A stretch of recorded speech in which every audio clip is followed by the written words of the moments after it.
Slock, professora aqui da PUC-Rio de Processo Penal, é doutora em Direito pela PUC-Rio também. É uma professora que eu posso dizer que é parceira da Liga, está com a gente em vários projetos, que sempre ajuda muito e sempre fortalece nesses eventos também. Então, queria agradecer à professora Vitória Slock. Queria agradecer ao professor...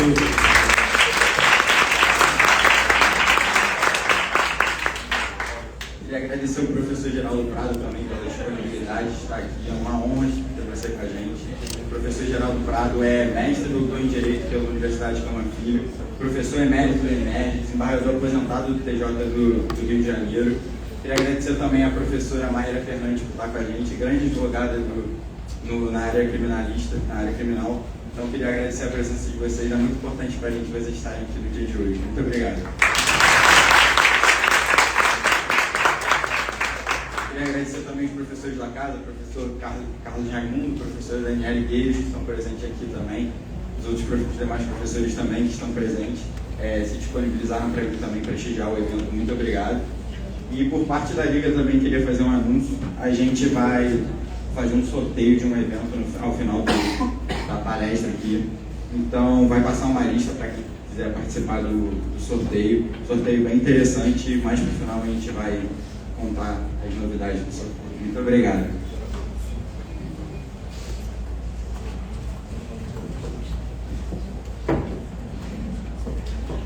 Os professores, por favor, se quiserem se juntar a nós na mesa. Tá.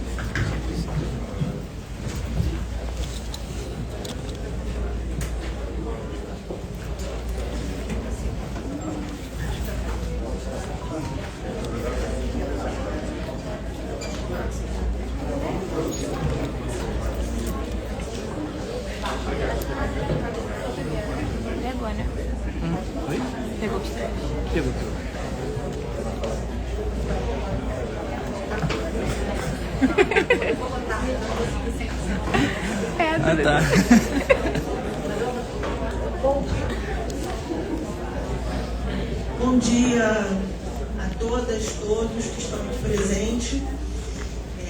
Eu fico realmente muito feliz de ver esse B6 tão cheio de vida, de juventude, de alunas e alunos que que têm essa sede por não só conhecimento, mas sobretudo para que nós possamos ter conhecimento crítico e não apenas aqueles conhecimentos de manuais e de senso comum teórico que a gente assiste todos os dias. Então sejam muito bem-vindos.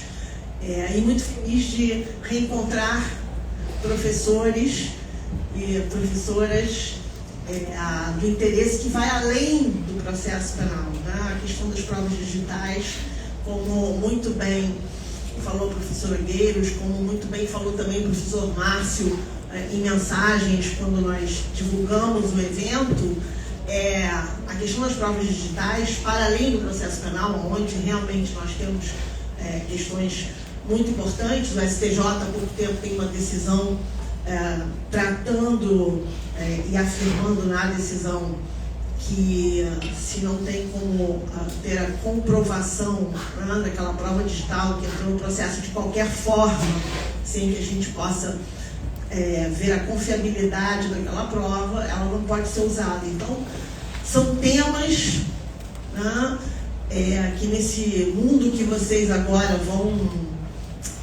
enfrentar cada vez mais, né, das novas tecnologias, são de uma importância enorme para o mundo jurídico e para além do mundo jurídico, porque isso traz consequências não só num processo virtualizado, não é mais papel, mas traz consequências na vida das pessoas, né? Daqueles que estão ali envolvidos, sejam porque estão sendo acusados, sejam porque são vítimas, sejam porque são familiares que estão ali envolvidos. Então, efetivamente um tema de enorme importância para que a gente possa abordar.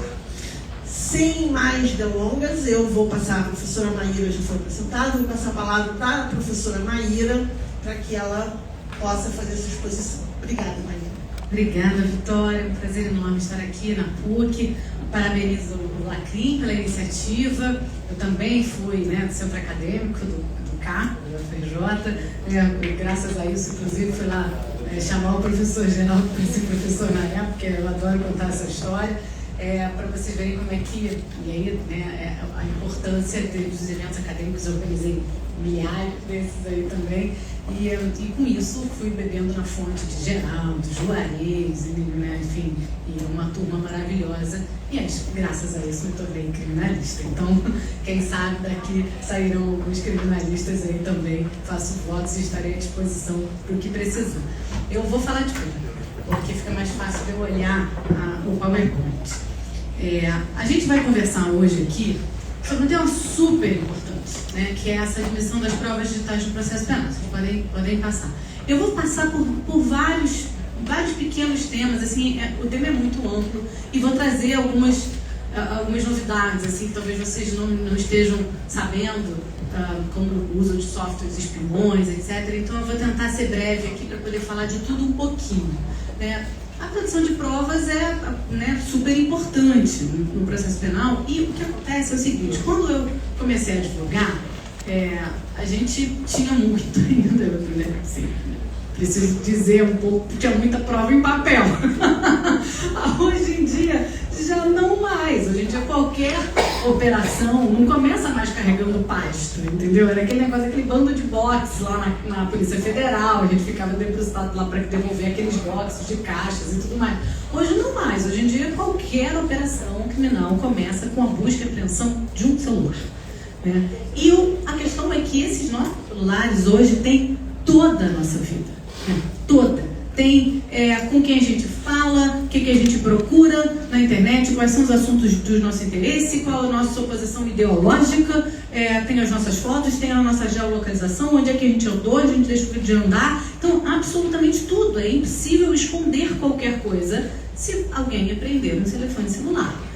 Até porque esses aparelhos hoje em dia, Cellebrite, por exemplo, eles conseguem extrair qualquer coisa do celular, inclusive aquilo que foi apagado. Então é muito curioso, porque o cliente chega lá no escritório e fala: não, doutor, mas eu apaguei tudo. E aí eu viro para ela: não adianta absolutamente nada, se você ter apagado, porque está lá e vai conseguir extrair.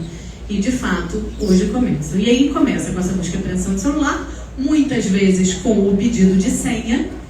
E aí tem uma discussão importante nesse pedido de senha, porque se a pessoa não é obrigada a produzir prova por si mesma, se ela tem o direito ao silêncio, são garantias constitucionais, ela também não é obrigada a fornecer senha, mas, obviamente, a polícia não explica na hora que ela não é obrigada a fornecer senha. Então, muitas vezes, começa aí já com esse telefone totalmente aberto, porque o próprio, o próprio cliente, a própria pessoa que teve o celular apreendido forneceu a senha, muitas vezes sem a explicação necessária sobre o direito dele não produzir essa prova contra si. Então esse é um debate também importante, muito em tramitação no STJ. E aí, tá lá, o celular foi apreendido. E aí? Aí, vamos passar aí. E aí vai precisar respeitar a cadeia de custódia dessa prova. Quando a gente vê aí um crime de homicídio, não isola um espaço, bota a linha lá, não tem uma série de regras para respeitar essa cadeia de custódia dessa prova e tudo mais, tudo bota lá no saquinho, não sei o que, apreendido. A mesma coisa tem que acontecer com esse telefone celular. Então, todos os cuidados, e aí eu estou aqui com a maior referência nesse assunto da cadeia de custódia da prova, que é o professor Geraldo, então passo para ele aí também, e recomendo muito fortemente o livro dele sobre a cadeia de custódia da prova, que eu já citei dezenas de vezes nos meus processos, para poder dizer que também em relação à prova digital, essa cadeia de custódia da prova precisa ser respeitada. Então, não basta prender o celular e largar e não se saber quem aprendeu, para onde foi, onde é que está. Pode passar.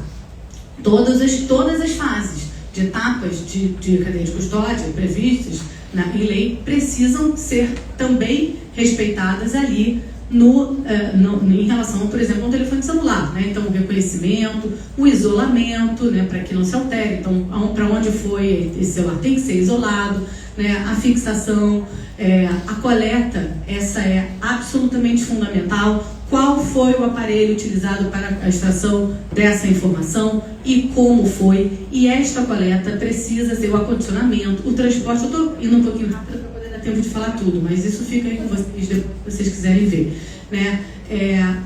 O acondicionamento, o transporte, o recebimento, tudo isso pode passar, tudo isso precisa ser respeitado. O processamento, o armazenamento e depois o descarte. E aí vem uma coisa muito importante.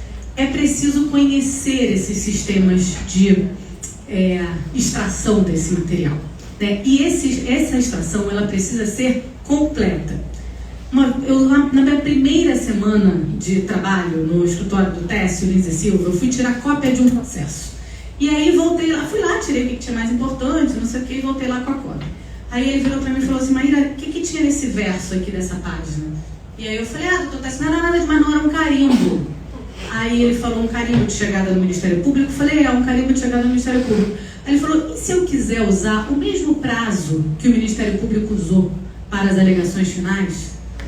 Porque é direito, né, pela paridade de armas, de acusação e de defesa, a gente ter o mesmo tempo. Como é que eu vou saber quando isso chegou no Ministério Público? Volta lá, porque tudo que o Ministério Público tem, a defesa tem que ter também. Então eu guardei essa frase, porque essa frase é absolutamente fundamental. Tudo que o Ministério Público tem, a defesa tem que ter também. Isso significa que não adianta uma denúncia vir com trechos de conversas entre as pessoas se a gente não tem a íntegra da conversa e a gente não consegue fazer a restauração disso, né? E isso é absolutamente comum, né? Do Ministério Público selecionar o que quer. A lei de interceptação telefônica era muito clara em relação a isso, né? Não podia ter trechos de conversas, né, da conversa da interceptação telefônica, quando tinha aquela quebra de sigilo de uma ligação telefônica. Só que hoje em dia ninguém fala mais nada por telefone, né? Bom, telefone fixo as pessoas já quase nem têm, e aí uma quebra de sigilo telefônico não vale quase nada. Então, a mesma lógica da lei de interceptação telefônica e toda a jurisprudência que se construiu em torno disso tem que ser utilizada para essas provas aqui agora. Uma mensagem de WhatsApp não pode vir entrecortada, né? E isso acontece, gente. Eu tenho um caso no momento, por exemplo, que este é o cerne da minha discussão, porque o Ministério Público só trouxe parte das conversas extraídas e não diz onde é que está a íntegra. Para alguns correios ele coloca a íntegra, para outros não. E a gente está há meses discutindo, e isso é uma questão tão fundamental que a gente, enquanto não tiver a íntegra, não pode apresentar sequer resposta à acusação. Então isso é objeto de habeas corpus, né? Isso é muitas vezes objeto de discussão de fato. Tem um outro caso também baseado muito numa gravação, né? Um caso de um crime sexual que tem uma discussão muito importante sobre uma gravação que foi feita, uma gravação sem nenhuma, né, comprovação de como foi feita, nenhuma perícia, nenhum nada, e aí eu pedi a perícia no telefone celular onde foi feita a gravação, e mesma coisa, está há meses aí discutindo porque o telefone teve que ir para a perícia para poder fazer a análise, para saber se a gravação está na íntegra, não está na íntegra, se foi cortada, se não foi cortada. Então essas discussões, elas são muito importantes e elas entram muitas vezes como questões preliminares aí, e é fundamental estarem atentos a essa discussão logo no início do processo, né, para você não perder o timing aí, e isso pode ser muitas vezes uma discussão de nulidade, isso pode ser uma discussão que você pode levar em habeas corpus para o STJ, que tem tido algumas boas decisões em relação a isso. Outra coisa também, essa coisa de apreensão de celular sem nenhuma legalidade, né? A gente tem aí um caso, né, que eu até estou junto com eu pedi o parecer do professor Geraldo também, de uma apreensão de um telefone celular. O sujeito foi chamado como testemunha na delegacia, né? Então foi sem advogado, sem ninguém, porque chegou lá, falou: bom, então estão me chamando aqui como testemunha, o que foi? E aí chega lá, presta o depoimento dele supostamente como testemunha. Depois o policial fala assim: você tá com seu celular aí? Tô. Me dá aqui. Aí entregou o celular lá no alto da boa-fé, tá apreendido. Tá apreendido como? Não tinha decisão de determinação de apreensão, não tinha absolutamente nada. O sujeito chamado na qualidade de testemunha. E com a senha? a senha tal. E assim começa o processo. Então, assim, são ilegalidades, né, flagrantes, e a gente precisa estar atento. E não pode banalizar, porque o que acontece hoje é que o argumento da polícia muitas vezes é o seguinte: os meios, a criminalidade está sofisticada, então se a gente não usar todos os nossos recursos, a gente não consegue acompanhar a agilidade da nova criminalidade. Ok, mas isso não pode ser feito atropelando regras muito importantes de processo penal e regras constitucionais. Então, você não pode, sob o argumento de que precisa apurar um determinado crime, atropelar essas regras no Estado Democrático de Direito. Até porque quando você abre uma frechinha, logo depois você está abrindo uma porteira enorme para ilegalidade. Então, vamos passar aqui. Então, assim, isso, tem que ter todas as fases de respeito da cadeia de custódia da prova, também em relação a esse aparelho celular. Pode passar.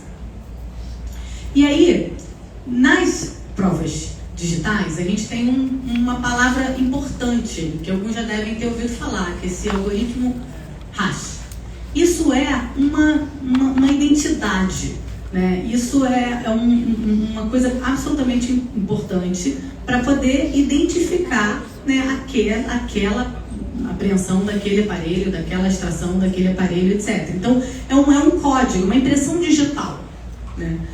Tem que ter o algoritmo hash e tem que estar identificado isso no processo, né? É isso que vai identificar, no final da perícia, a integridade do material, dizendo que ele foi periciado, dizendo que o que foi periciado é o mesmo que foi extraído no final, né? Então, a gente agora tem que ter um outro olhar quando a gente pega um processo, né? A gente tem que estar atento para este tipo de detalhe. E olha só, não tem aqui o algoritmo hash. Lembra da história de que eu acabei de falar? Tudo que o Ministério Público tem, a defesa tem que ter também? Então, e tudo que o Ministério Público sabe, a defesa tem que saber também. E aí um desafio é esse olhar que, tem que olhar até a nota de rodapé, entendeu? Porque o número pode ser diferente. E aí, se o número for diferente? Se o número for diferente, o celular que foi apreendido não é o mesmo celular que foi periciado. E aí? E aí você tem um belo habeas corpus para fazer uma bela tese de defesa. Então, o olhar, ele tem que ser olhar de linha. Esse é o segredo de um bom advogado, né? Não dá para você fazer tudo de qualquer jeito, olhando só o que tem ali de principal, porque a sua defesa pode estar num detalhe, né? E esse é um detalhe absolutamente fundamental, né? Essa é a identidade, é o código, é a cereja do bolo aí, para você poder olhar, para ver se é a mesma coisa. E mais, não pensem que, mas imagina, eles não vão dar um mole de não botar o código, o algoritmo hash. Não vão dar um mole de apreender um celular e periciar outro. Dão, gente. Por quê? Porque a quantidade de apreensão, às vezes, essas operações começam com apreensão em um monte de casas ao mesmo tempo. Em um monte de, casa, escritório, não sei o quê. E aí, às vezes, embola tudo no lugar. Bota aquele bando de celular tudo bagunçado lá. Gente, tem celular que se perde, sabe? Tem computador, tem espelhamento que se perde. Tem espelhamento que a gente demora um tempão para poder conseguir localizar. Então, sim, essas coisas acontecem e às vezes você pega um furo como esse daí, de uma prova que depois já se perdeu. E aí você não consegue, você vai pedir a perícia, ninguém sabe, ninguém viu, ninguém sabe onde é que está o telefone celular. Isso acontece mesmo, é real, né? Ainda mais em um lugar, um país com dimensões continentais como o nosso, nem todos os lugares têm a estrutura para fazer esse tipo de coisa. Pode passar. Por exemplo, tem um outro aí também, um outro caso que foram apreendidos telefones celulares, até hoje também não veio a identificação completa, e a prova é essa mesma coisa, eu quero ter a íntegra da extração. Até hoje não veio, até hoje o processo não andou. Tem um julgado importantíssimo aqui do STJ, né, que trata-se de documentação obrigatória. São inadmissíveis as provas digitais sem um registro documental acerca dos procedimentos adotados pela polícia para a preservação da integridade, autenticidade e confiabilidade dos elementos informáticos. Né? Então, decisão aí do STJ, que é importantíssimo conhecer. Pode passar. E aí, não bastasse isso eu estou falando de provas legais e palpáveis. Né, digamos assim, eu consigo ter a prova digital que foi extraída desse telefone celular, porque ele foi apreendido, eu tenho o código hash, eu tenho identificação, eu tenho tudo. Só que eu trago aqui para vocês que uma coisa que parece um pouco uma mania de perseguição, parece uma coisa de maluco, mas não é, né? Hoje a polícia tem utilizado outros meios, né, de investigação que não são tão palpáveis assim e que vão gerar para a gente ainda uma discussão mais complexa sobre como garantir a cadeia de custódia da prova, porque vai ser absolutamente impossível. Que é o seguinte, o Cellebrite é um aparelho que você coloca lá o telefone celular e você extrai.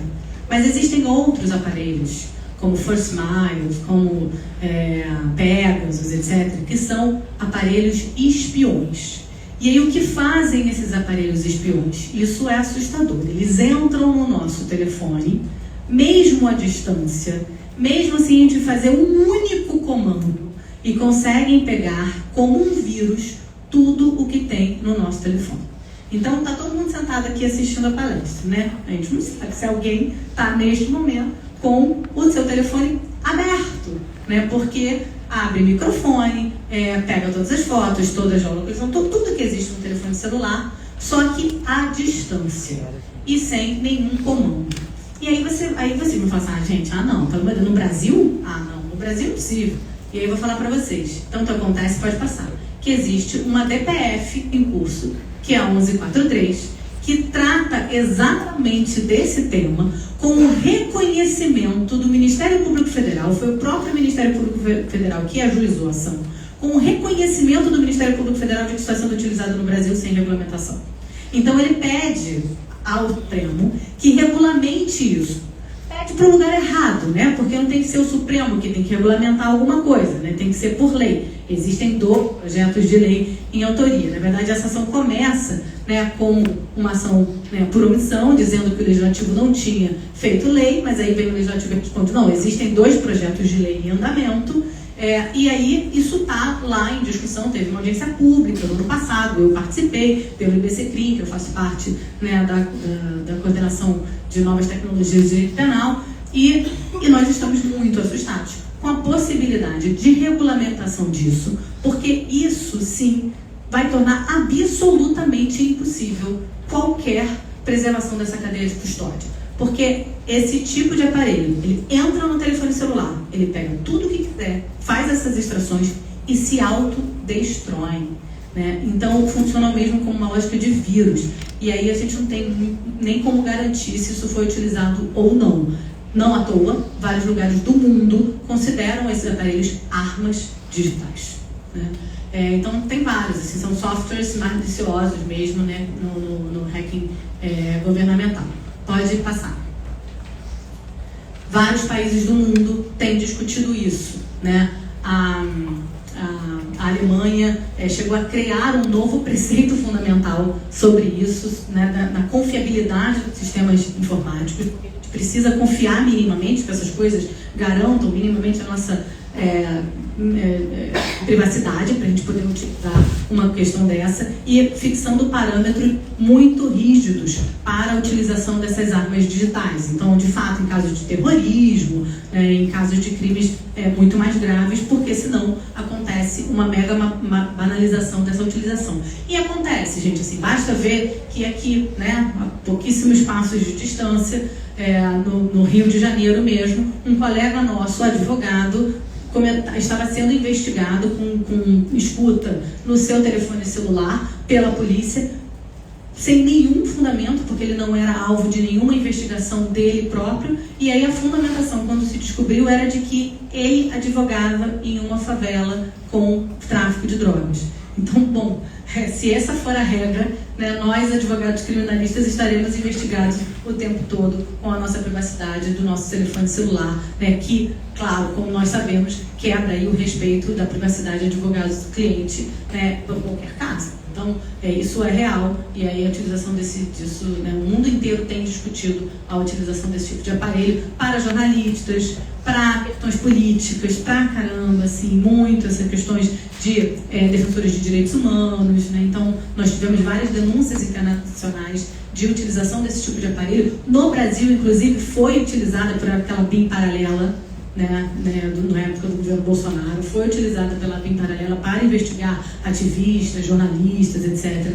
Então, é muito assustador, pode passar. Nós temos, né, discussões, o Parlamento Europeu, por exemplo, né, coloca que a utilização desses softwares espiões em políticos, sociedade civil, nos jornalistas tem um efeito dissuador e afeta gravemente o direito de reunião pacífica, liberdade de expressão, participação pública. Veja, hoje em dia, e por isso condena veementemente a utilização desses softwares espiões do governo, hoje em dia, como não tem nenhuma proibição do Brasil comprar um aparelho desse, nós temos dados, vai aparecer daqui a pouco, de várias prefeituras comprando isso, né, estados, governo, etc. E aí, assim, isso pode acabar até com qualquer tipo de privacidade no âmbito político, né? Porque se um determinado, né, governo começa a utilizar isso para poder investigar seus opositores, abre telefone para participar de todas as reuniões, para ver com quem que ele está falando, ver quais são todas as, né, as ideias, etc. Então, é de fato um prejuízo muito, muito grande ao direito à privacidade. E mais, assim, esses aparelhos, eles são produzidos fora do Brasil, né? Nós não temos nenhuma produção disso. Então, são tecnologias israelenses, americanas, etc. A gente está comprando sem nenhum controle, sem nenhuma regulamentação e colocando no próprio Brasil, também com absoluto risco, né? Sem nenhuma organização disso. Então, em tese, a gente está colocando a própria soberania nacional também em risco, porque daqui a pouco o STF pode estar sendo investigado, né? Assim, sei lá, a presidência da República, entendeu? Assim, se você não tem nenhum controle disso, isso funciona como um vírus, não dá para garantir que o presidente Lula não tenha um negócio desse no aparelho, entende? Porque é um aparelho que tem um potencial absolutamente destruidor. Pode passar. São os 2 projetos de lei, aí só se vocês quiserem acompanhar depois, né, que tentam regulamentar isso, mas eu fico muito preocupada com essas tentativas de regulamentação, porque também podem banalizar. Então você vai lá e pensa no primeiro momento, sei lá, é para terrorismo, é para crimes contra o Estado, é para... mas de repente depois pode ampliar e aí considerar, sei lá, qualquer crime hediondo, entendeu? Aí daqui a pouco está usando para operação de tráfico de drogas na favela, torta direito e qualquer outra. Aí depois é corrupção, né? Então aí vira o inimigo da vez, né? Nós sempre tivemos o direito do penal do inimigo para questão de tráfico na favela. Depois nós tivemos o direito penal do inimigo para corrupção na época da Lava Jato. Assim, então sempre vai ter o inimigo da vez e aí eu tenho medo de se utilizar. Pode passar. Eu faço aqui uma propaganda aí que eu tenho um artigo sobre isso no Conjur, se vocês quiserem ler, porque fala, né, explica tudo isso, fica aí a dica, pode passar. Um pouco falar sobre, né, no mundo todo isso está sendo discutido, mas eu queria chamar atenção para esses dados aqui de números aqui. Tem uma pesquisa muito, muito boa chamada Mercadores da Insegurança, né, que faz uma pesquisa muito boa sobre essa questão do hacking governamental no Brasil. E é muito assustador, porque vejam, em 2015 eram R$522 mil investidos no Brasil para esse tipo de aparelho. Depois, em 2021, isso passou para 45 milhões de reais.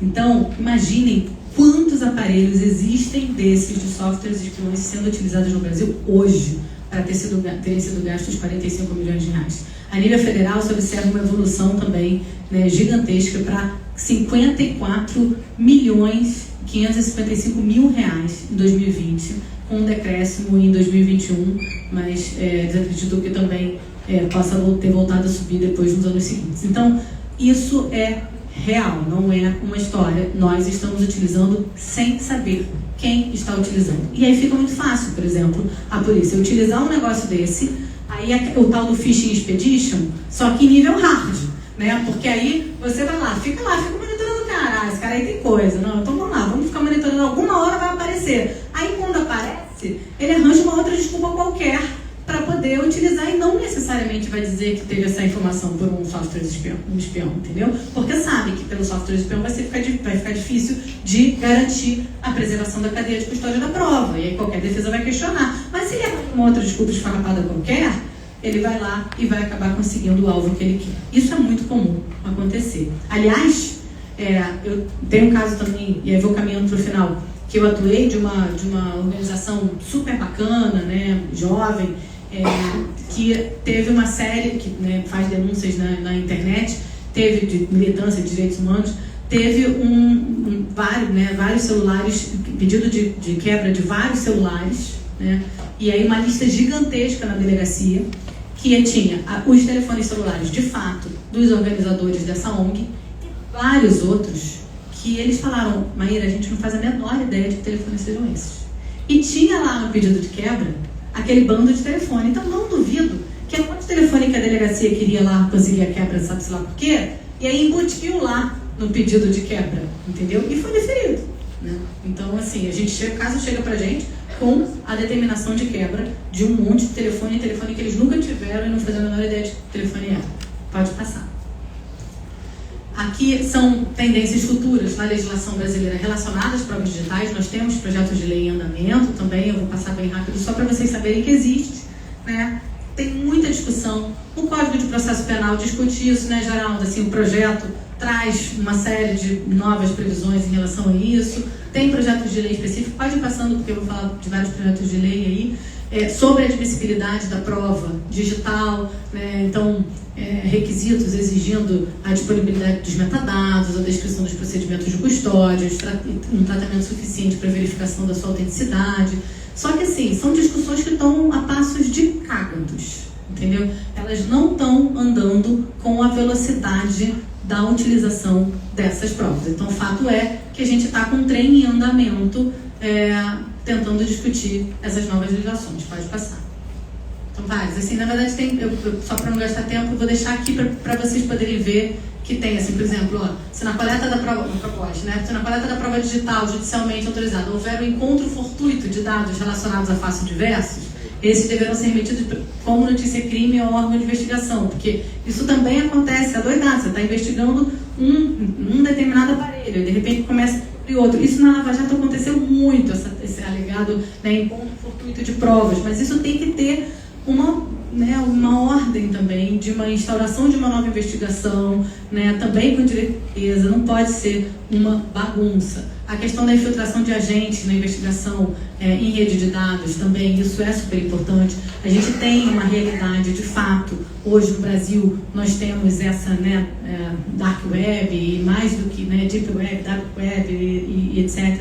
A gente sabe que da quantidade de crimes sendo cometidos no ambiente virtual, e agora então mais ainda sendo divulgada a questão dos adolescentes, de crianças, de rede de pedofilia, a gente sabe quanto isso é complexo. Então a gente tem que conseguir uma forma de compatibilizar essa necessidade, sim, de arranjar meios diferentes de obtenção dessa prova, né, de análise dessa prova, de investigação desse tipo de crime, que hoje é muito mais ágil, sofisticado, etc., com a preservação das garantias constitucionais e processuais penais, né? Esse é o desafio. Eu não tenho resposta, mas eu só trago aí a problematização, porque eu acho que a Liga pode discutir isso. Acho que pode ir passando, só para a gente ir para o final, um outro artigo muito bom sobre o backup forçado e velado de dados em investigações.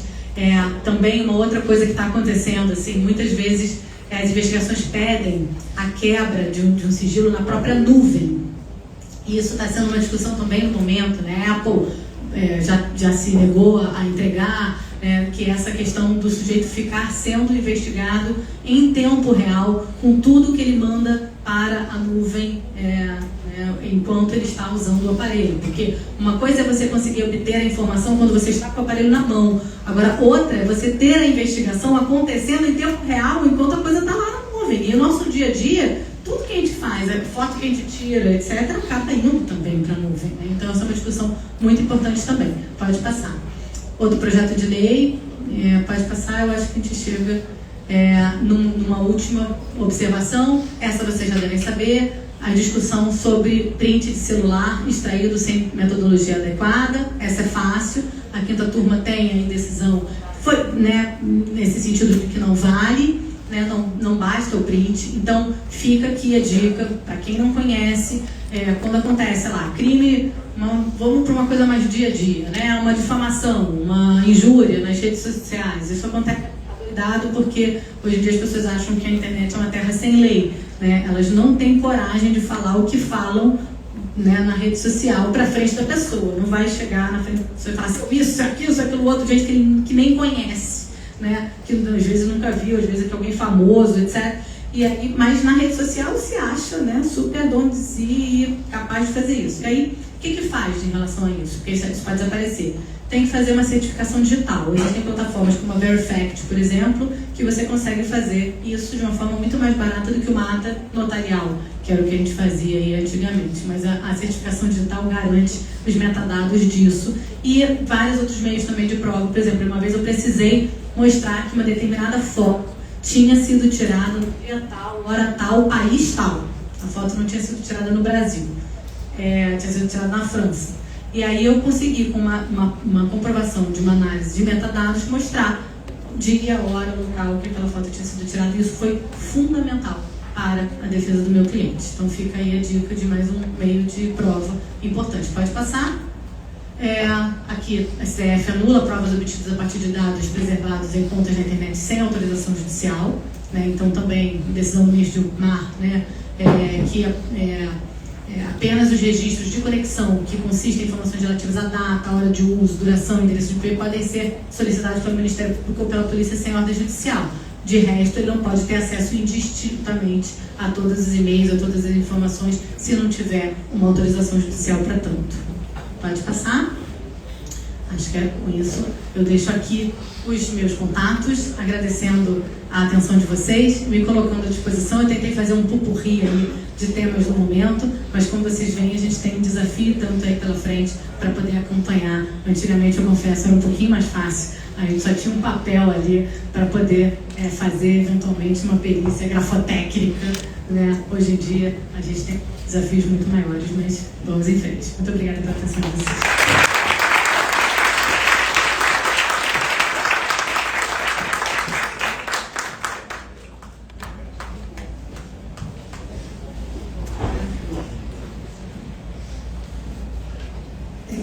Agradecer demais a professora Maíra, e aí um agradecimento que eu não fiz logo no início é a própria Liga, que vem desde a sua criação criando eventos e pensando eventos,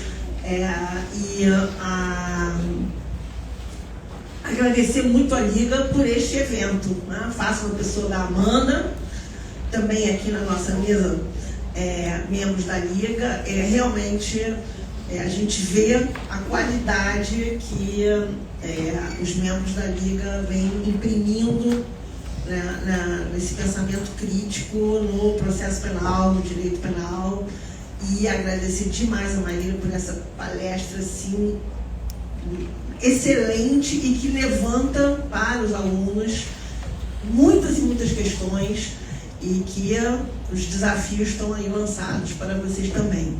Dito isso, passo para o professor Geraldo Prado.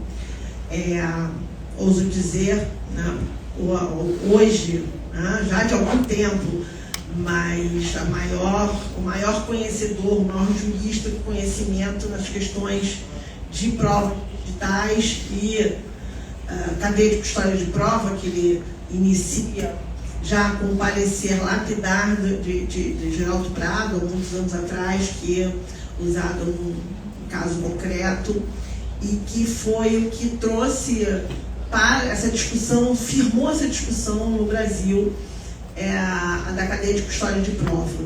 E sem sombra de dúvida, hoje, Geraldo é o que mais é o jurista que mais profundamente, de forma mais crítica, trabalha a questão das provas digitais e cadeia de custódia de prova. Então, vocês vão ser muito felizes de estarem assistindo pessoalmente o Geraldo falar sobre esse assunto. Alô? Não?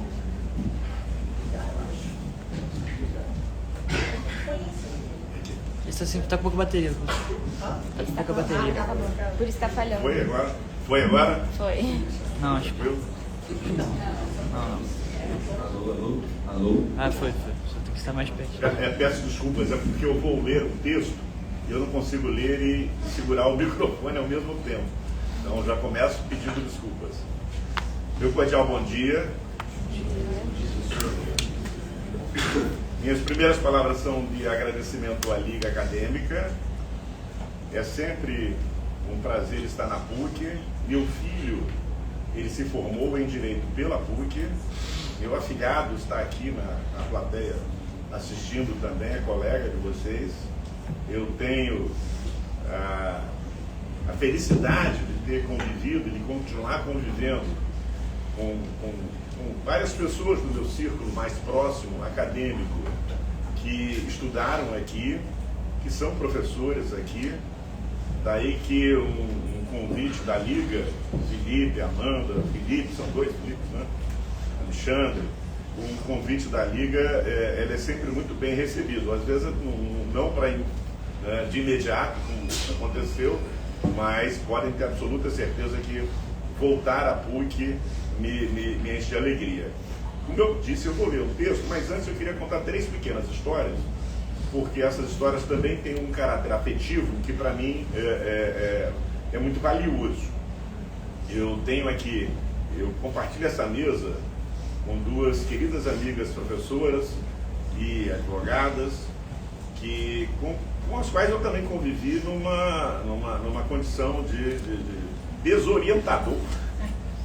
Fui desorientador delas na trajetória de pós-graduação. E a Maíra, que apresentou uma belíssima exposição no início, ela contou, e aí agora o detalhe, que havia uma livraria no centro do Rio de Janeiro chamada Livraria Forense, fica ali perto do Fórum, em frente ao edifício Menezes Cortes. Ela já não existe mais, como parece ser o destino das livrarias físicas na atualidade. E eu estava ali, eu tenho um problema sério, eu tenho dependência de ler. Eu já tentei me tratar disso, eu amanhã vou para Búzios. Pensei, vou para Gisele, vou descansar em Búzios, estou levando uma tese doutoral da USP. Eu tenho que examinar. A Gisele ainda não sabe disso. Ela vai saber quando nós estivermos lá na Praia Brava, que aí eu saco da sacola a tese, e aí ela vai descobrir. E por favor, Matheus, mantenha isso em sigilo, pelo menos até nós chegarmos a Búzios. Então eu estava lá olhando a vitrine, quando uma jovem estudante, um jovem estudante que também é professor, também é brilhante, me abordam e dizem: professor, vai abrir um concurso para professor efetivo de processo penal da Nacional de Direito, e nós insistimos muito que o senhor concorra a essa vaga. Essa estudante é a nossa querida Maíra, que está aqui. Então, nesse contexto de cadeia de gratidão, né, cadeia de afetos, eu também tive meu momento jovem, não nasci nessa idade. Tenho filhos e netos que pensam que eu nasci já depois de 50 anos. Mas eu também fui mais novo. E mais novo, na magistratura, fui juiz auxiliar de um grande magistrado, extraordinário magistrado. Na época, ele era juiz da vara de execuções penais, e que foi um mestre não apenas jurídico para mim, uma pessoa que me ensinou, eu era um jovem juiz, estava aprendendo as coisas, mas um mestre também em algo que eu considero muito valioso, que é a construção de um estatuto ético. A vida, ela nos balança, nos leva para muitos lados. A vida, ela é surpreendente. Eu já estive no lugar de vocês. No dia da minha formatura, a minha filha estava em casa com a tia dela, tinha 10 dias de nascido. E eu estava ali na formatura, olhando, pensando o seguinte: a partir de amanhã eu estou desempregado. Como é que eu vou fazer para sustentar a minha filha? A gente imagina o que vem depois da faculdade, o que vem depois da... A gente imagina que não vai dar conta, é natural, é do humano. Eu não vou dar conta disso. Então, quando se é jovem, a gente não sabe para que lado o vento vai nos levar. Mas é muito bom que tenhamos princípios. É muito bom que tenhamos clareza sobre para onde nós não iremos. Isso acredito que é fundamental. Porque de posse disso, nós podemos, em alguma medida, fazer escolhas. Para pessoas que vivem em situação mais aflitiva, é muito estreita a margem de escolha. Para pessoas um pouco mais beneficiadas ou privilegiadas, essa margem aumenta. Mas isso não significa que não vamos nos deparar com momentos na vida em que teremos que tomar decisões na esfera familiar, na esfera profissional, na esfera das relações interpessoais, que envolvam juízos sobre o certo e o errado, sobre o bem e o mal. Então é muito bom que tenhamos respeito e admiração por aqueles que vieram antes de nós e que cumpriram uma trajetória que serve como bússola, nos orienta em direção a uma vida que não precisa ser necessariamente uma vida de sucesso profissional, mas uma vida de tranquilidade, de paz. E Carlos Raimundo, que foi esse magistrado que me acolheu lá na vara de execuções penais, eu fui juiz auxiliar dele, com ele aprendi muito em termos de exercício judicante e também aprendi muito sobre essa prioridade dos princípios. Então, eu quero fazer esse registro ao, de alguma maneira, encadear a professora Vicky, a querida advogada Maíra e o Carlos Raimundo nessa corrente de afeto. Eu quero fazer esse registro porque eu penso que guarda uma relação direta com o que a gente vai ver aqui, um pouco a gente vai ver, porque o mundo está em transformação, o mundo está em profunda transformação, uma transformação que não nos permite, a Maíra, ela passa vários slides ali com projetos de lei, e vocês devem ter percebido que eles vão se acelerando, eles vão se tornando mais próximos do tempo uns dos outros. Eu vou aqui mencionar 5 iniciativas recentes sobre cadeia de custódia. Tudo vai muito rápido, tudo vai muito rápido, e hoje um tema central, e a Pontifícia Universidade Católica, a PUC, eu sei que ela prioriza isso, um tema central no campo da inteligência artificial é ética. É a ética e a inteligência artificial. A ética e a inteligência artificial. Se eu estou consistente nisso, se falou aqui, a Maíra falou de dispositivos de hipervigilância massiva, de hipervigilância intensa, de hipervigilância não apenas no sentido temporal, estarmos todos o tempo todo sob vigilância eletrônica, digital, mas também uma hipervigilância no sentido quantitativo, de quantidade de pessoas submetidas a um processo de permanente fiscalização das suas condutas, dos seus pensamentos, dos seus gostos, que com as aplicações cada vez mais sofisticadas de inteligência artificial permitem, por exemplo, o chamado perfilamento algorítmico, permitem que haja uma preditividade, que todos vocês já experimentaram na vida, ligar o celular e o celular ali lançar uma mensagem em 15 minutos até a PUC. Permitem que haja uma preditividade de comportamentos que ela é desafiadora. Como enfrentar esses desafios? A Maíra disse que eu não tenho respostas, mas eu posso dizer o seguinte: esses desafios se tornarão muito intensos. Não vou tratar disso no texto que eu vou ler, mas é a terceira observação com a qual eu concluo a introdução. Ele vai estar muito presente na vida de vocês. Eu penso que a forma de enfrentá-los é nós termos uma compreensão do que é esse mundo híbrido, digital analógico, de quais são os valores que nós devemos prestigiar e aqueles que nós devemos recusar nesse mundo híbrido digital analógico. Valores que são do bem, da solidariedade, do respeito, da dignidade para todas as pessoas, não dignidade exclusivamente para nós privilegiados, não dignidade exclusivamente para nós privilegiados. Então, e nesse ponto eu vi praticamente todos os acórdãos paradigmáticos sobre cadeia de custódia ou prova digital no Brasil, e eu, sem falsa modéstia, posso dizer que tem participação direta em todos eles, nem praticamente todos, em todos eles, ora por meio de pareceres que eu emiti, ora por meio de atuação como advogado, vários citados, decisões. E isso causou, no primeiro momento, um certo impacto para mim. Porque, claro, os profissionais do direito, eles querem saber como fazer as coisas. Vocês querem aprender, vocês vieram aqui para saber como é que eu faço. Eu compreendo perfeitamente isso. Então, havia uma certa facilidade na leitura dos livros de cadeia de custódia, primeira edição, do livro lá do Sistema de Controles Epistêmicos, do parecer, etc., que dava uma direção de atuação, só que eu sou uma pessoa que tem dificuldade na questão da minha identidade, porque eu já fui promotor de justiça, eu já fui juiz, eu sou advogado, mas há um lugar que é muito especial para mim, que é o lugar do magistério. Esse lugar para mim é onde eu me sinto confortável, é o lugar do magistério.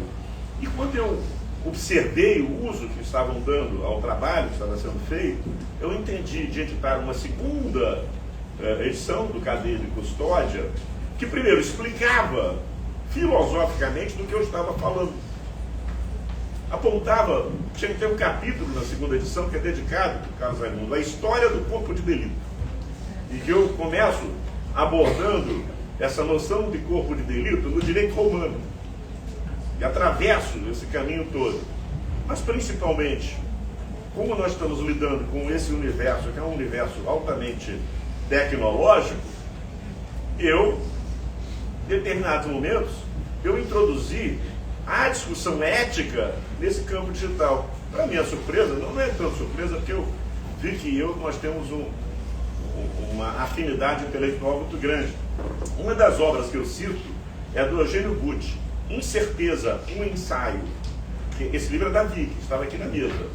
Está lá citado na segunda edição da Cadeia de Custódia da Prova, que é também um livro publicado em espanhol pela editora Marcel Afonso, porque isso, Carlos Raimundo, é muito importante. A gente tem a noção da nossa competência e capacidade. Essas obras minhas fizeram os espanhóis lerem português. Os obrigaram a fazer algo que eles não gostam. Os argentinos, os chilenos, etc., que é fazer um esforço de ler em português para entender coisas que, a rigor, eles presumiam que soubessem. E aí, para facilitar a vida deles, a própria editora pediu, não, tem lá a edição. Aliás, a partir daí, os vários livros começaram a sair também em português, em espanhol, e tem lá o seu impacto. E esse livro é Como Pensamos a Ideia que nos Desorienta e Orienta o Mundo Digital. O subtítulo: Como Pensamos a Ideia que nos Desorienta e Orienta o Mundo Digital. Para além de qualquer coisa que tenha sido dita até agora e que eu vou dizer na sequência, eu diria, não precisa ler nada, não precisa ler o livro da Cadeia de Custódia, não precisa ler os acórdãos, não precisa ler nada, precisa ler esse livro. Precisa ler esse livro. E aí vem o terceiro elemento.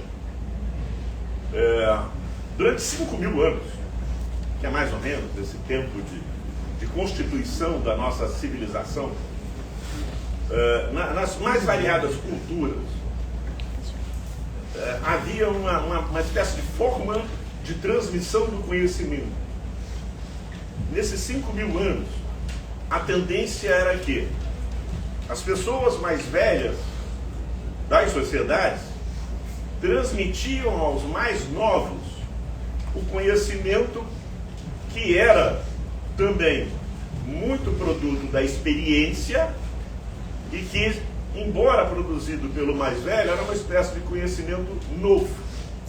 Então a relação entre nós mais velhos e vocês mais novos se dava numa espécie de vínculo entre o aluno e o professor, no sentido lato, latíssimo, dentro de casa, no trabalho, em qualquer espaço, no lazer, no esporte e tal.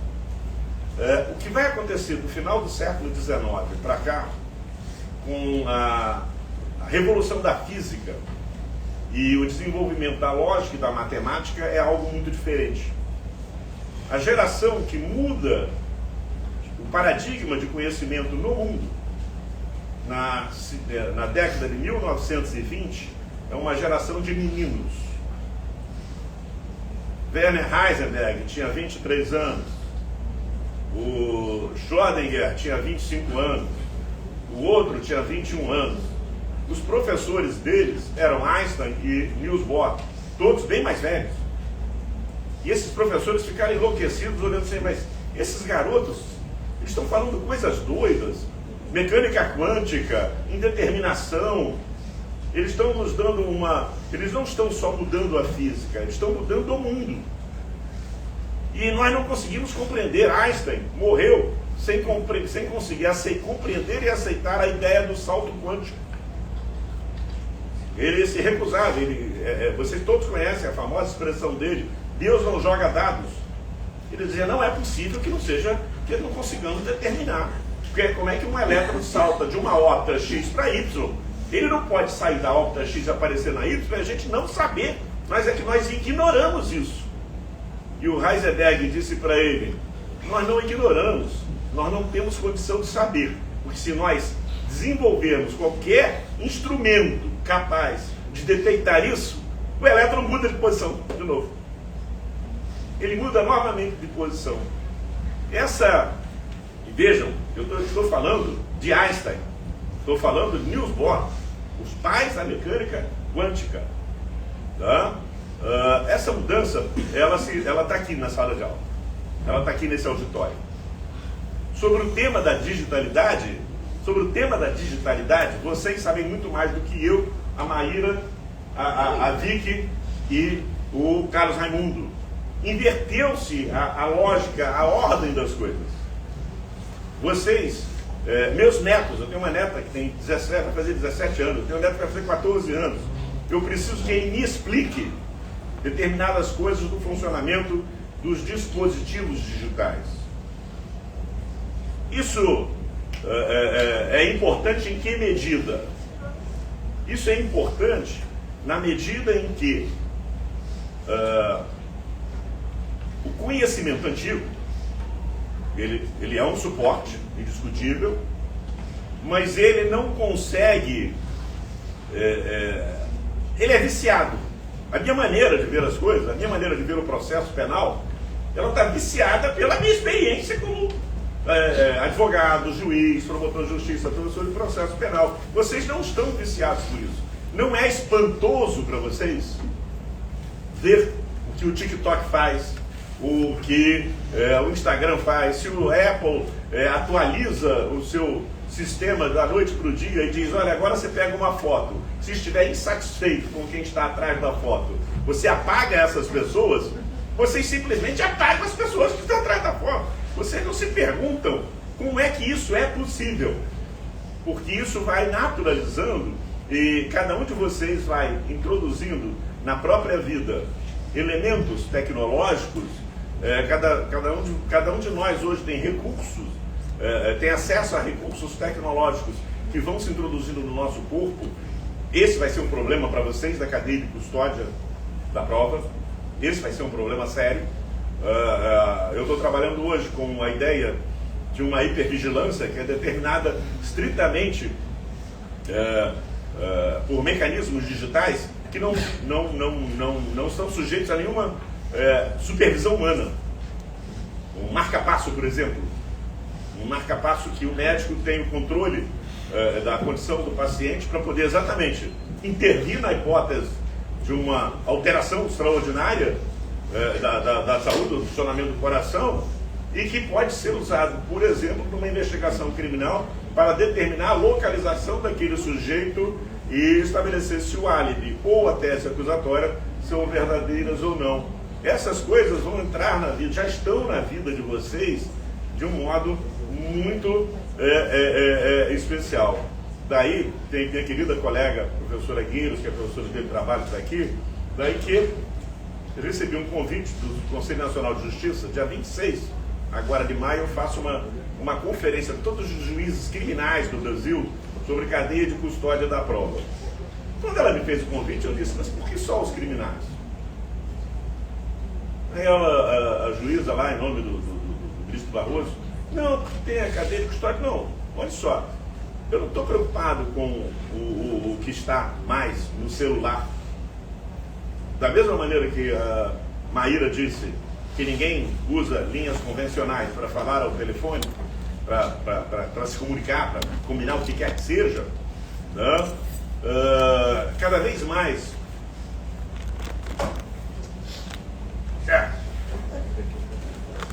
mais o dispositivo físico vai desaparecer. Ele vai desaparecer. Vocês percebem isso porque vocês vivem isso. Nós, se falou aqui do processo cartular, papel, nós, parece ilógico que eu tenha uma informação que não repouse em algum lugar, um lugar físico, um lugar que eu possa defini-lo a partir de um conceito de corporalidade, E eu disse isso então à juíza. O momento atual é um momento de desenvolvimento de tecnologias de autoaprendizado.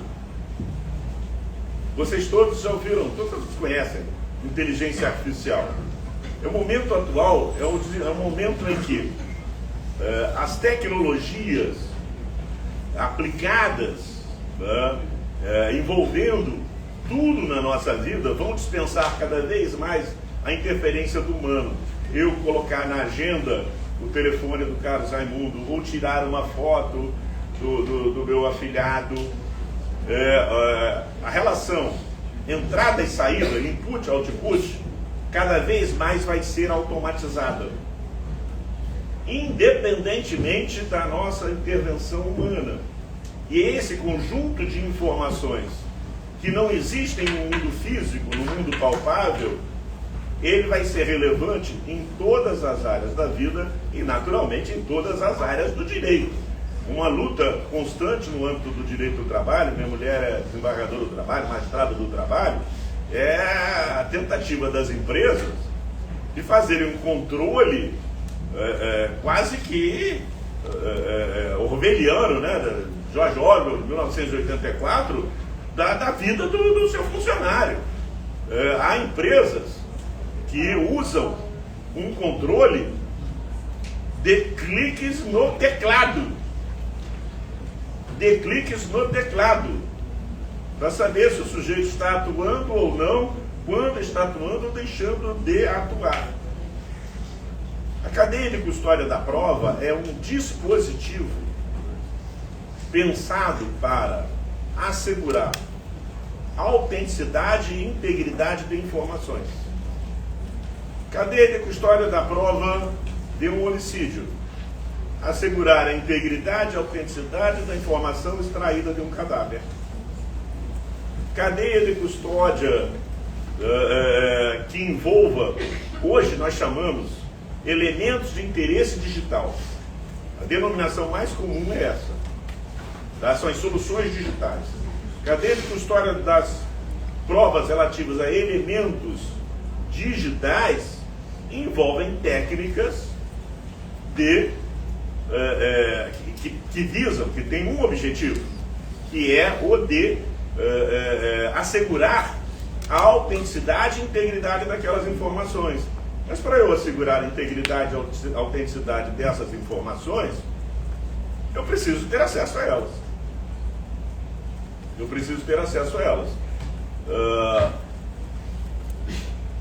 Eu participei diretamente da reforma de 2019 que introduziu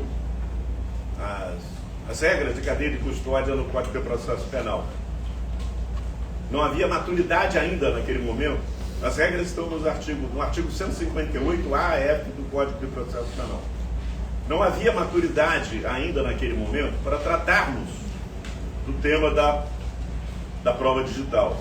Participei, me esforcei, ao lado de muita gente muito boa, Fabiane Barros, que esse livro aqui é uma gentilíssima homenagem de muitos queridos amigos e queridas amigas a mim. Me surpreendeu, muito bacana. Vi que participou. Tem 3 artigos sobre cadeia de custódia de prova digital desse livro, sobre temas que são temas que vocês vão usar, porque são temas do presente e do futuro. Tá? Então, Flaviane, que participa disso, Estênio Santos, que é um delegado de Polícia Federal, tem um artigo fantástico aqui. Cada um dos artigos tem uma abordagem diferente. A Daniela Eilberg, é muito bom a gente saber, Carlos Raimundo, que uma ex-orientanda, ela é a diretora foi, né, a diretora para a Ásia da ONU, da área de criminalidade cibernética, de prova digital. Uma brasileira, uma jovem, tem 30 anos. Essa menina tem 30 anos. Ela que cuidou disso e agora foi deslocada, foi para a Áustria, está em Viena. Está em Viena, ela tem um artigo aqui. Então a gente vai lidando com uma realidade. A realidade que vocês vão lidar é essa realidade da chamada prova automatizada. Prova automatizada. Eu vou dispensar, eu ia ler um trechinho de um texto que eu fiz para o Ministério da Justiça, para tentar também dar uma colaboração nesse campo da captor informático, que a Maíra mencionou ali, dos softwares espiões e tal. Mas eu acho que até pelo rumo que a fala está tomando, eu prefiro fazer um pouco diferente. Vou dar umas classificações que vão, na minha opinião, podem vir a ajudá-los bastante. Então, você vai ter, nós estamos diante de uma realidade que coloca duas personagens no cenário de qualquer jurisdição que tem que decidir alguma coisa sobre temas controvertidos. Pode ser o processo civil, pode ser o processo administrativo, pode ser o processo trabalhista, pode ser o processo penal. Essas duas personagens efetivamente são os peritos. Então, hoje, os peritos deixaram de ser sujeitos auxiliares da justiça e se transformaram em sujeitos principais de todos os processos, civil, trabalhista, criminal. Por quê? Porque se eu aqui posso tocar nesse livro, eu não posso tocar nas nuvens. Eu não posso tocar nas nuvens de dados. E o que são as nuvens? O que são os dados? O que é um algoritmo? O que são as nuvens de dados? São aplicações matemáticas, são fórmulas matemáticas de conjugação de dados binários, de sequências de 0 e 1. Aquilo que eu mencionei, de apagar da foto o que está no fundo da foto, ou qualquer coisa que eu não queira, na verdade, é o emprego de uma técnica que modifica aquela fórmula algorítmica que dá, seja aquela imagem. Eu, quando falo lá fora, aqui, para profissionais mais velhos, eu costumo colocar um quadro e escrever Geraldo. E eu digo, tá vendo esse quadro? Não é a mesma coisa de eu escrever Geraldo no celular. O Geraldo no quadro é analógico. Você toca nele, apaga o G, apaga o E. O Geraldo no celular não é Geraldo. É uma combinação de zeros e uns que, decodificada, forma uma imagem que é parecida com a outra, do Geraldo analógico, mas que efetivamente não é a mesma coisa. Esse processo de codificação e decodificação, ele é um processo técnico, altamente sofisticado. Eu não posso olhar, como disse a Maíra, para uma mensagem do WhatsApp, na reprodução da mensagem do WhatsApp num processo criminal qualquer, e achar que eu estou lendo ali uma mensagem. Eu estou lendo ali uma determinada forma de organizar os bits ali, que me dá aquela imagem, que me transmite aquela imagem, mas que ela é efetivamente alterável.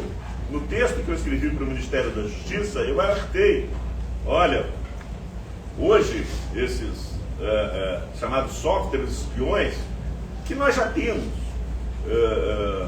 Há alguns anos, o Estatuto da Criança e do Adolescente ele foi alterado para permitir a chamada infiltração digital. Então, lá no Estatuto da Criança e do Adolescente, tem uma regra que permite que a investigação criminal se faça por meio de infiltração digital. A lei dos crimes, essa lei mesmo, o pacote anticrime, ela sofre uma alteração para permitir essa infiltração digital também. Só que eu estou dentro de um ambiente em que quem infiltra está trabalhando com softwares, programas que podem alterar a realidade, eles podem fazer desaparecer coisas. Não se trata só, e esse é o ponto, eu acho que e nisso eu me sinto muito feliz como professor, eu não estou muito preocupado, Maíra, Vicky, com a defesa de alguém, eu estou preocupado que a verdade não seja distorcida.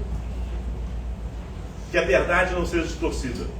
Em que uma informação, claro, que pode levar à responsabilização criminal de alguém, pode levar a não responsabilização, a absolução, que essa informação guarde um elemento de fidedignidade. Eu chamo a isso fiabilidade. Que ela seja fiável. Então, para que ela seja fiável, eu tenho que ter algum processo técnico que me permita entender como funciona. Então, o perito hoje, ele e primeiro, perito, coitado, os peritos dizem para mim, professor, o senhor está nos dando, está colocando nos nossos ombros mais do que nós podemos carregar, porque é diário a invenção, diariamente se inventam novas técnicas. Falei, mas olha, se vocês não puderem, nós aqui não podemos. Porque nós somos um destinatário de um visível, da aparência. Nós somos os seres, os que atuam na jurisdição em todos os níveis, que lidamos com a superfície. Nós lidamos, e isso eu estou escrevendo um texto agora para o CNJ, esse texto do CNJ que eu digo lá, nós lidamos com o resultado da aplicação algorítmica. Nós não lidamos com a produção desse resultado. Então nós precisamos de alguém. E aí vem a segunda personagem dessa história toda, que leva a chamada privatização, eu chamei a isso de privatização da investigação criminal. Caminhando para o fim, falar mais 5 minutinhos só. Quero colocar essa tipologia aqui. A privatização da investigação criminal, mas na verdade é uma privatização de atividades jurisdicionais, porque ela envolve todos os centros jurisdicionais.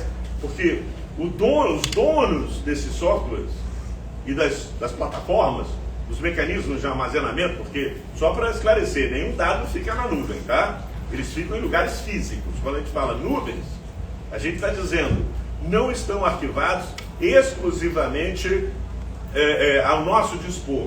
Estão arquivados num espaço físico de uma empresa. E mantém lá seus servidores com todas essas informações. Tá? Então, nós passamos a ter sujeitos pouquíssimos, as chamadas Big Techs. Nós passamos a ter poucos sujeitos dominando um conjunto de informações que vai decidir uma causa de família, se afinal de contas aquela criança foi ou não abusada pelo pai ou pela mãe, e se vai ser afastada ou não do convívio daquele genitor, uma causa civil sobre a validade de um contrato, sobre a propriedade imaterial, uma causa trabalhista, uma causa criminal. Nós passamos a ter personagens privados, Apple, Meta, Google, que podem decidir causas cotidianamente. E temos que saber disso, incorporar isso e saber efetivamente como lidar. Nesse contexto, primeiro, algumas dicas. Lá atrás, me parece tão longe, né, 2014, né, quando eu escrevo texto, eu trabalhava com um binômio, que é software e hardware. Então, nós temos software e hardware, mas vocês, melhor do que ninguém, quem tem Instagram aqui, levanta o braço. Sem mentira, pode levantar o braço mesmo, com vontade. Isso. Obrigado. Então, a Maíra disse, o presidente Lula não tem telefone celular. só para tranquilizar as pessoas. Não tem telefone celular. Mas esse software pode estar até na televisão, pode estar no relógio, pode estar nos óculos, pode estar em vários lugares, né? Uma das categorizações é fonte aberta e fonte fechada. Então, para a prova da professora Vicky, eu tenho uma primeira categorização que se divide entre hardware e software. Uma segunda categorização, que é muito importante no campo da prova digital, que é provas em fonte aberta, Facebook, Instagram, TikTok, Twitter, e provas em fonte fechada. Aquele grupo de WhatsApp que vocês têm, e que a rigor deveria ser apenas das pessoas que estão integradas no grupo. Além disso, e essa é do Marco Torres, e são os últimos 3 minutinhos, Marco Torres é um importante pensador equatoriano. Nós temos a prova digital offline, e que é aquela com a qual todo mundo trabalha normalmente. Aprendeu um computador, aprendeu um tablet, aprendeu um telefone celular, e nós temos a prova digital online. Essa prova digital online foi mencionada no final aqui pela Maíra. Todos esses grupos, prova digital offline, prova digital online, fontes abertas, fontes fechadas, tá? Quando você não tem essa dicotomia hardware e software, você tem os canais. Quando a gente hoje pensa das informações que estão nas nuvens, elas dispensam o nosso dispositivo físico. Elas podem ser objeto de acesso sem que o nosso computador, por exemplo, seja apreendido. A isso nós chamamos canais. E tem agora, e esse é o grande desafio de vocês, e tem agora essas provas que nós chamamos de provas produzidas automaticamente pelos sistemas informáticos. Toda a produção de informações nossa, operada em vários níveis, no campo da saúde, o Ministério da Saúde dispõe dessas informações, no campo do trânsito, etc., que são operadas sem a intervenção humana. Se eu volto ao problema nosso, que é, 1, garantir a autenticidade e integridade dessas informações. 2, chegar a elas sem cometer erros, porque o problema da cadeia de custódia não é apenas o da maliciosa alteração de realidades. É um policial que resolve demoniacamente ou por corrupção prejudicar A, B ou C. O problema da cadeia de custódia física ou digital é principalmente o de erro na manipulação da prova. É a pessoa desastrada destruir informações que são absolutamente indispensáveis para o esclarecimento dos fatos. Então vocês vão estar diante de uma maneira de produção desta prova que no uso, esqueçam o telefone celular, esqueçam o tablet, esqueçam o computador. Isso, quando vocês se formarem, já vai estar sendo superado, já vai estar para trás. Vocês vão ter que lidar com assegurar a integridade e a autenticidade de informações, capturá-las, preservá-las, no contexto de fluxo permanente de dados, no contexto online. E isso vai exigir conhecimentos que nós efetivamente não dispomos. Eu comecei, depois eu vou deixar com o mundo digital sem matemática. Não há. Não adianta eu falar para vocês aqui que eu lá em Brasília, eu vou colocar, tem uma foto do Papa, não tem? Com um casacão da Gucci? Não tem a foto do Papa? Não, eu vou botar para os juízes, porque a trivialidade é a pior coisa. O velho é trivial, ele vai no trivial. Não, como é que eu não vou confiar no que eu estou vendo? Eu vou botar a foto do Papa lá com o casacão da Gucci e falar: prova, uma aula de processo penal. Prova é representação da realidade. Prova é representação da realidade. Se eu botar a foto do Papa com o casaco da Gucci, ele nunca botou um casaco da Gucci, eu não estou representando uma realidade. Então, a questão que vai se colocar para vocês é, querendo ou não, algum conhecimento sobre isso vocês vão ter que ter. Isso é algo que vai implicar numa mudança de currículo das faculdades. Vai implicar numa mudança de currículo das faculdades. Para vocês que já estão no meio do caminho, não serão testemunhas dessa mudança. Vocês vão ter esse desafio no dia a dia. Mas se eu não fizer isso, meu jovem, você vai fazer o que com o diploma? Vai fazer o que com o diploma? Porque advogar em 1990 você não vai. No túnel do tempo você não vai entrar. Você só vai poder atuar de 2025 para frente. De 2025 para frente, esse conhecimento ele é absolutamente fundamental. O texto vai ficar disponível aí no texto do monte de explicações, mas só essas categorizações imediatas já nos mostram que vocês terão um belo futuro pela frente. Eu sou aposentado, eu vou para Búzios, depois se eu estiver indo lá, ó, a tese, eu vou mergulhar e vou comer um peixe. Muito obrigado.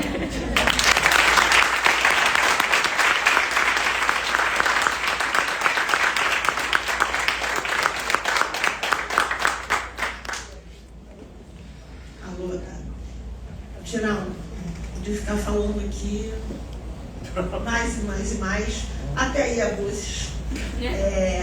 Não, assim, se levanta questões fundamentais em todos os aspectos, jurídicos, mas sobretudo todos os aspectos da vida de cada um de nós aqui e de cada um da cidade do Rio de Janeiro, do país e do mundo hoje, né? A questão da vigilância digital é algo que não só a vigilância digital, mas como nós vamos também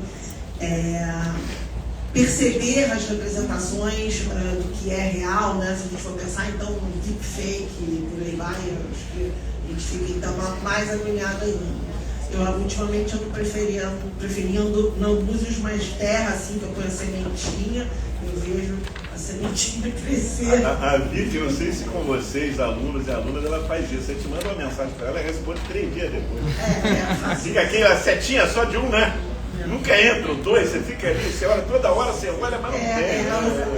Os meus desorientandos, eu acho que eles, eu estou vendo alguns aí, eles devem achar isso também. Eu estou vendo a mão ali que eu tenho que responder mensagem. Eu, sem mais delongas, tem perguntas e a gente quer aproveitar que tanto a Maíra quanto o Geraldo possam responder essas perguntas e a gente possa fazer um debate aqui. Então, vamos passar para as perguntas. Alguém gostaria de fazer uma pergunta para os nossos palestrantes?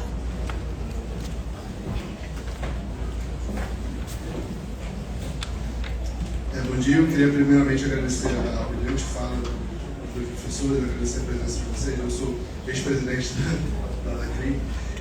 Eu queria colocar uma pergunta vinculada principalmente ao possível enviesamento dessas provas digitais, principalmente no contexto do Estado do Rio de Janeiro. Recentemente eu acompanhei o lançamento no Ministério da Justiça sobre um relatório de perícia de direitos humanos e nesse relatório veio uma informação de que 8 estados brasileiros ainda têm os seus órgãos de perícia diretamente subordinados, não vinculados, subordinados às polícias civis. Isso num contexto carioca, sendo o Rio de Janeiro um desses estados, e também com a crescente investigação também por parte do Ministério Público, por meio dos seus grupos de atuação e tudo mais, como que a gente pode, em atuação defensiva, contrapor essas produções probatórias estatais? É possível, de fato, ter uma perícia independente, não enviesada, em nossa atuação enquanto defesa? Como é que a gente poderia, enquanto advogado, enquanto defensor público e tal, tentar uma perícia, uma coleta independente para, às vezes, até fazer um contraponto, tentar apontar inconsistências, erros de coleta e tudo mais? Seria isso. Muito obrigado.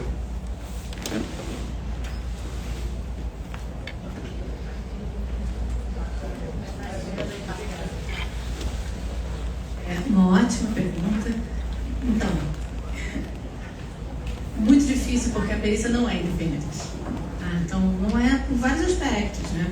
Você acabou de apontar. Ora, ela é feita por algum Estado, muitas vezes ela é feita pelo Ministério Público, né? Já vem essa prova pronta, né, pelo Ministério Público. E o pior é que ela vem com caráter de superprova. Esse é o maior dificultador.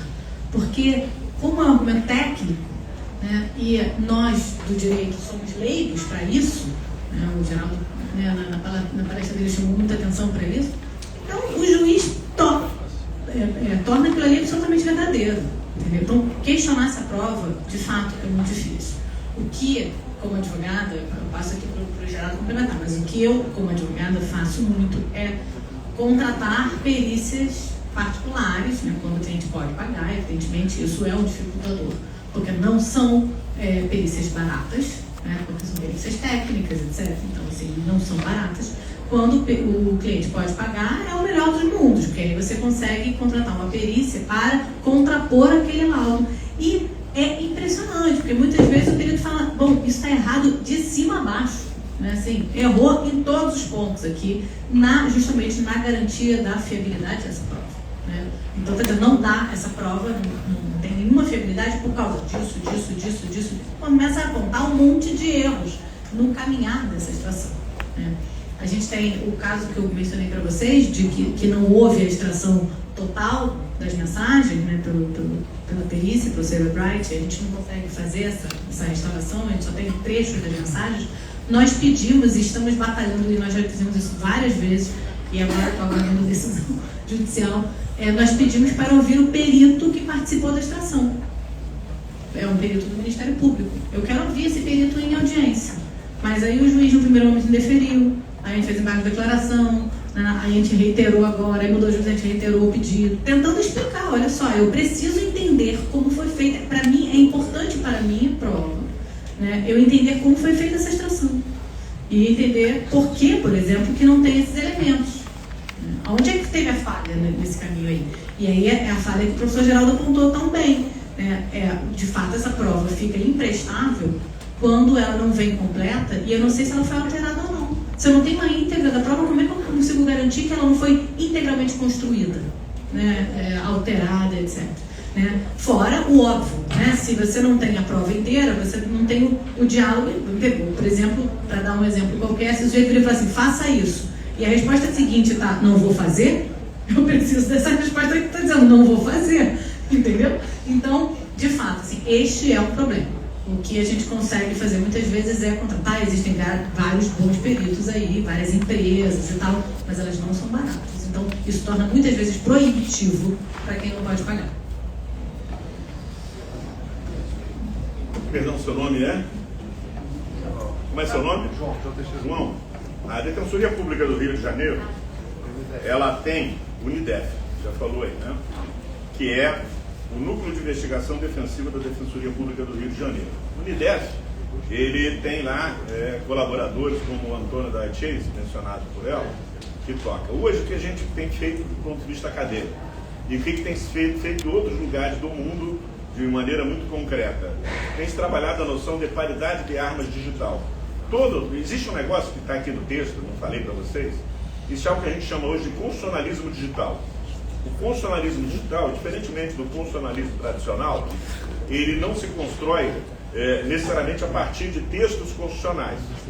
Ele se constrói a partir de uma ideia ou de princípios que estão relacionados à tutela da dignidade das pessoas, à segurança no plano da liberdade e, conforme o desenvolvimento das tecnologias, uma série de categorias vão sendo pensadas, imaginadas e vão dando ensejo ou a decisões dos tribunais, que é o mais comum, ou a atos normativos. Por exemplo, na Europa, no Conselho da Europa, existem as chamadas diretivas.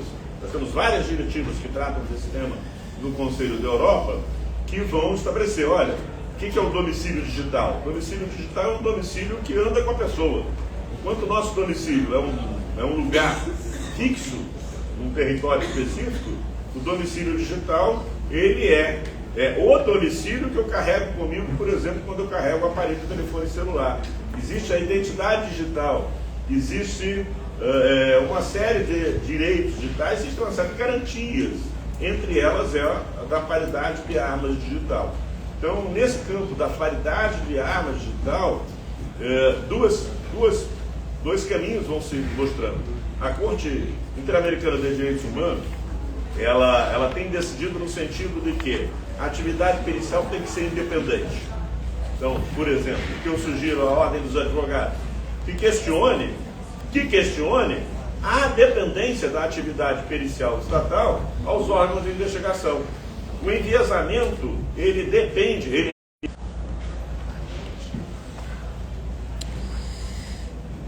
Obrigada. Alguém tem mais alguma pergunta? A gente passa para o Alberto.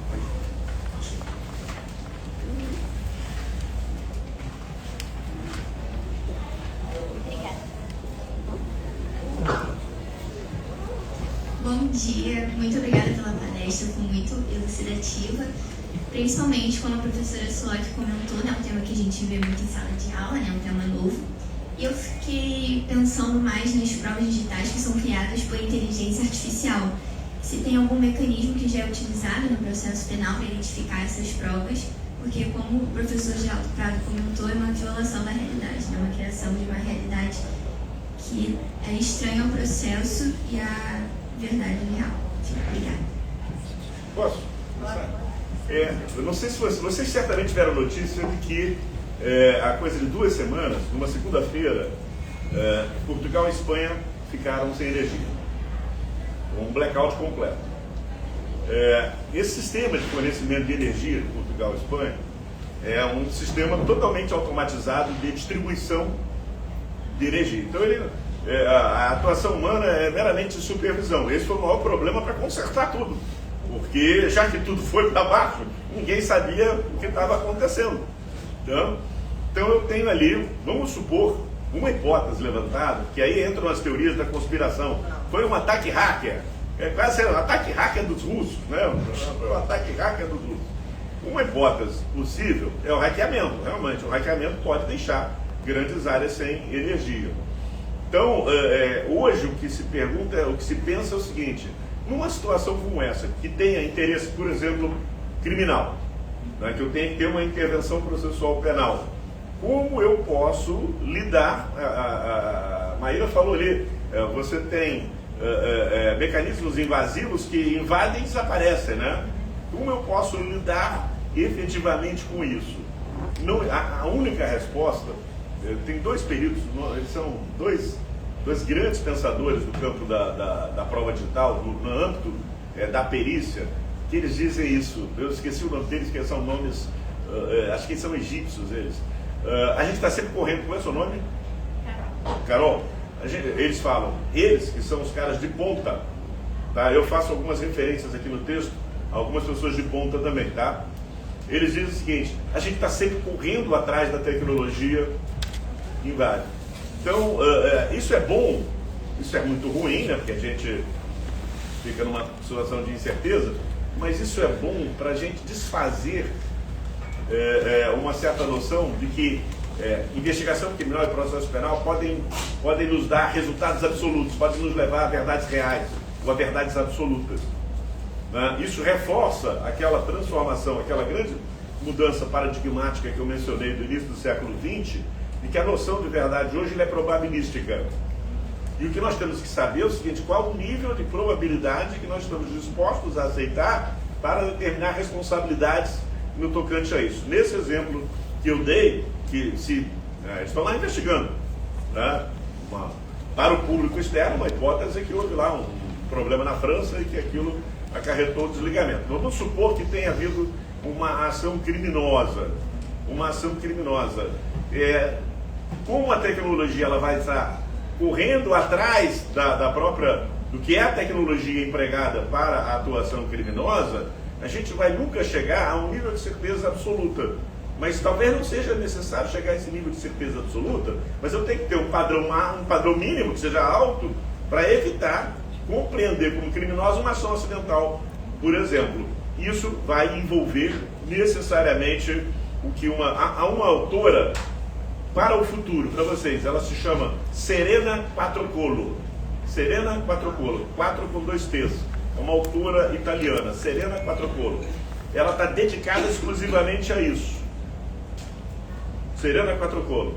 Ela diz, olha, isso vai depender de se desenvolver uma relação, primeiro, da compreensão multidisciplinar, transdisciplinar dessa atividade. Eu falei brincando, mas é sério. Não vai ter profissional do direito que vai trabalhar, quando vocês forem trabalhar, que não tenha alguma noção disso. Senão vão ficar navios, não vão entender nada. Ela não vai conseguir defender um acusado nesse caso, por exemplo. Não vai conseguir acusar alguém, ou não vai conseguir julgar alguém, porque vão ficar num estado... É como se fosse cegueira. É como se fosse cegueira. Então você vai ter que ter, realmente, você tem um ambiente multidisciplinar e interdisciplinar, e vai ter que ter uma intervenção dessa natureza. O que é que isso leva? E com isso eu termino. Em qualquer processo judicial, previamente a se acreditar em qualquer laudo, né, Maíra falou ali, o rapaz esqueci novamente seu nome, João mencionou, antes do laudo de um período qualquer ser uma evidência, tem que ter uma discussão sempre. Qual é, meu filho, meu jovem perito? Qual é a sua capacitação para poder trabalhar isso? É uma discussão prévia, que nós não temos no Brasil, nunca tivemos. É uma discussão em qualquer lugar, porque nos modelos oralizados de processo, em que tem julgamento, todo mundo fala, o perito, imagina, se um processo lá, sei lá, em qualquer lugar, não vou nem falar, advogado lá rola lá, eu quero ouvir o perito que o Ministério Público ouviu, o juiz fala, chame o perito. Não é uma coisa assim, não vai chamar o perito. Eu estou fazendo um parecer agora para explicar o que num determinado caso a perícia não tem que ser ouvido pelo júri. E eu pensando, como é a mulher, eu tenho que explicar o óbvio aqui. Eu tenho que dizer, eu tenho que gastar tinta para dizer, o cara tem que falar lá, explicar, primeiro dizer, olha, minhas habilidades são tais e quais. E em segundo lugar, eu peguei esse material, analisei assim, porque até ele pode ser bom, pode ter errado na técnica. Ele pode ser bom, pode ter errado na técnica. Então, é muito por aí. E que eu realmente recomendo que se pense para o futuro breve um ajuste, uma adaptação dos currículos. E para a liga acadêmica, que isso seja um tema que esteja em cima da mesa, porque senão vocês vão sair profissionais do direito com alguns problemas para atuar. Carol, fica como sugestão para a Liga um outro evento só sobre isso, que é a questão do uso da inteligência artificial, porque aí é uma infinidade, tem um monte de coisa para a gente poder conversar. Por exemplo, nos Estados Unidos, os Estados Unidos usam um sistema chamado